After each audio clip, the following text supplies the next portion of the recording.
My name is Lux, and I'm doing my presentation on K-pop. This genre is new to pop culture in the US, and I wanted to use this opportunity to discuss why it's growing and how to avoid the biases surrounding this genre. Now, the way I have this presentation set up is I want you to go back to the actual presentation itself, and as you click along, I will tell you when to change slides, etc., and yeah. Alright, if you'll go to the third slide, the basis of this presentation, when I began the year 2020, I knew nothing about the K-pop community and the world surrounding it. It was growing around me very rapidly, more than I'd realized. Everyone around me either had heard of K-pop or heard of certain groups, or listened to them frequently, or was a diehard fan. And I never realized that I was actually learning about the community as I was meeting these people. And the crazy thing about K-pop is the fact that it's different in genre, not only because the language, but also because everything about this genre is different. The fan base runs differently because the industry treats these musicians differently.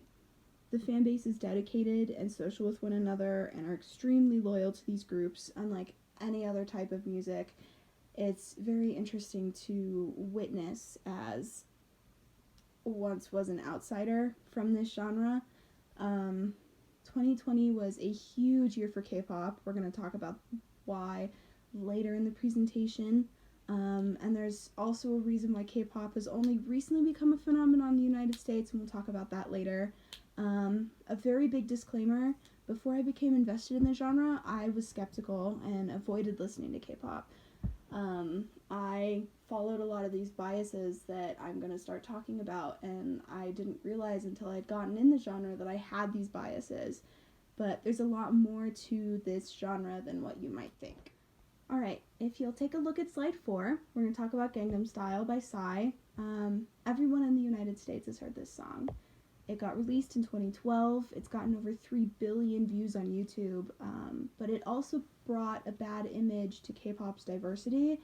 It kind of umbrellaed the entire genre to a point where everyone assumed that K-pop was just this one sound, and a lot of artists had to struggle to get their music popular in other countries outside of Asian countries, making it develop a bad rap overall. Even then, with all these bad biases, the song still broke through a language barrier as well as political differences. If you think about it, back in 2012, everyone was singing and dancing to this song.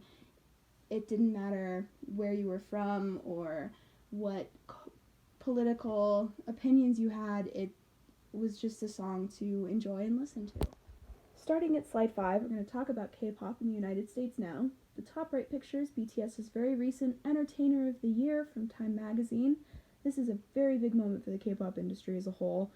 This is the first time this has ever happened, and them getting this recognition is very big, getting them all kinds of new potential for their careers. The center photo is a music store.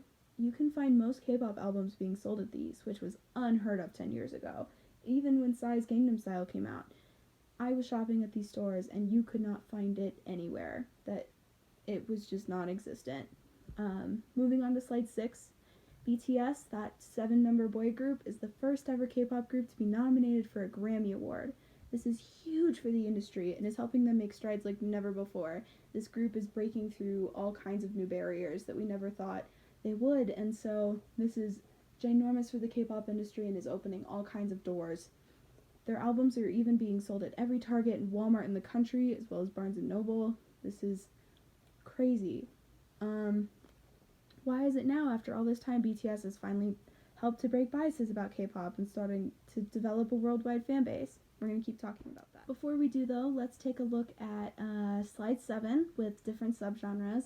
K-pop does not just mean the mainstream pop styles. A lot of K-pop also includes K-R&B and hip-hop styles of music, as well as soft rock and alternative styles.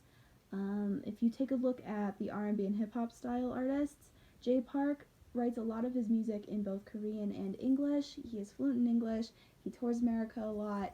A lot of his music is more R&B style. August D, he's actually one of the members of BTS, but he produces music alone by himself with a completely different style.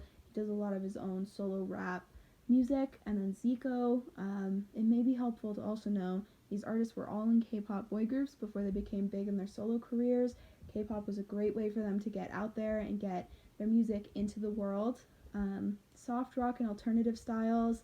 If you take a look at The Rose or Day 6 or Dreamcatcher, they all play instruments on stage instead of singing and dancing like BTS does or other groups.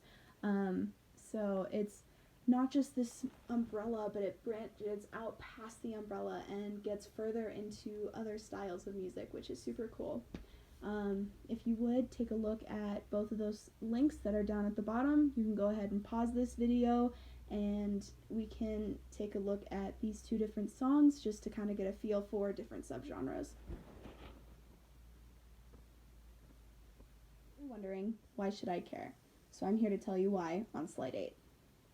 In the United States in 2020, we've been fighting a lot of battles for race equality and all these other things, and a lot of this does start with media. And I do think that a lot of American media in the past has made assumptions about different races, including Asian cultures, that are just not true. And I think that K-pop is going to help open up some of those biases and reveal them and try and move past them.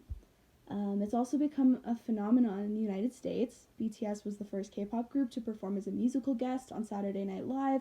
They also got the first Grammy nomination for K-pop groups, which is super cool. Some popular artists from the United States make music and have friendships with these artists. Jason Derulo, Snoop Dogg, Kanye West, Charlie XCX all made music with different K-pop groups and are friends with them and are fans of them. John Cena is even a really big fan, which I think is super hilarious and cool. K-pop is a great way to gain knowledge about other cultures instead of making assumptions, helping to educate.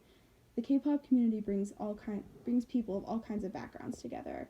I have met so many people from around the world just by learning about K-pop and becoming a part of the community, and just it's been so interesting to be able to see everything that gets brought together through this music genre. From personal experience, a lot of people who listen to K-pop that I've talked to talk about the amount of help it's done for mental health and well-being. So I have also noticed a trend with people who listen to different K-pop groups, mostly starting in BTS. They tend to have mental illnesses or have battled with mental illness in the past and have found a lot of positive reinforcement in K-pop and finding that this music genre has helped supported them in everything. And I think that it's huge to be able to have something to rely on like this, and their whole community's behind you the entire time, and it's a big hug, it's a big support system from everybody in the genre, and it's a very unique experience to be a part of that kind of culture. And I never thought I'd be able to find something like that, and I did. And I think that it's a learning experience for sure, but I also think that a lot of people have found the good out of it, and so I wanted to just bring that awareness out.